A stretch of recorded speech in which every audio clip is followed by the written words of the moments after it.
ఒక వ్యక్తి అనుమానాస్పదంగా కనిపించి అతన్ని తనిఖీ చేయగా అతని దగ్గర ఒక 2 కేజీలు గంజాయి ఉందని చెప్పి అతన్ని పట్టుకొని రిమాండ్ చేశాము గత వారం. అదే కేసులోని బ్యాక్వర్డ్ అండ్ ఫార్వర్డ్ లింక్స్ అన్నీ కూడాను విచారించగా మనకి మొత్తం తెలిసింది ఏంటంటే, ఒక వ్యక్తి విశాఖపట్నం నుండి అతని నేటివ్ అరకు, ఒడిశా నుండి గంజాయి తరలించి కాదర్ బాషా అనే అతనికి రాయచోటి అతనికి అప్పగిస్తే అతను కాదర్ బాషా ట్రైన్ ద్వారా లేదా బస్ ద్వారా గంజాయి అంతటిని తీసుకొచ్చి రవాణా చేసి రాయచోటి తీసుకొచ్చి రాయచోటిలో కమలాకర్ అనే వ్యక్తి అతని ఫ్రెండ్ అతనికి ఇచ్చి బెంగళూరుకి పంపిస్తాడు.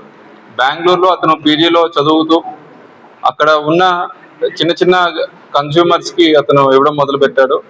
అట్ ద సేమ్ టైమ్ అక్కడ ప్రకాష్ అని మెయిన్ మాస్టర్ మైండ్, అతను బీహార్ నేటివ్ అండ్ బెంగళూరులో సెటిల్ అయ్యాడు.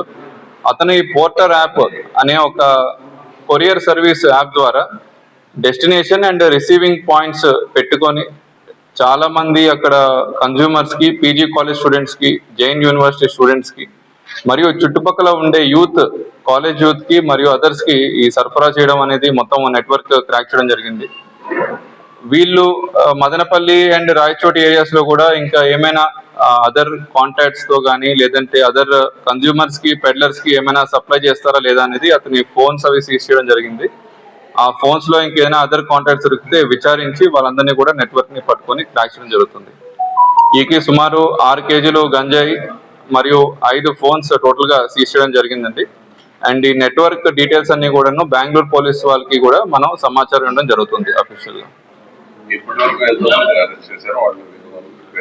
సో మనం ఇప్పటిదాకా ఇనిషియల్ గా ఫస్ట్ పర్సన్ కమలాకర్ అనే అతను గాలివీడి నేటివ్, బెంగళూరులో చదువుతున్నాడు పీజీ హాస్టల్లో.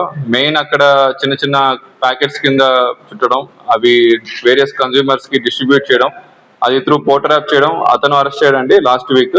దాని తర్వాత మనకి forward and backward links main ఆ బావా అనే అతను వైజాగ్ ఆయన, అండ్ సెకండ్ కాదర్ బాషా రాయచోటి అతను, అండ్ ప్రకాష్ బీహార్ ఆయన, వీళ్ళు ముగ్గురిని కూడా అరెస్ట్ చేసి పట్టుకున్నాము. అండ్ వాళ్ళు అక్కడ మేజర్ గా నెట్వర్క్ 90% నెట్వర్క్ అంతా బెంగళూరులో నడుస్తుంది కాబట్టి విచారణ మేరకు బెంగళూరు పోలీస్ వారికి కూడా సమాచారం జరుగుతుందండి.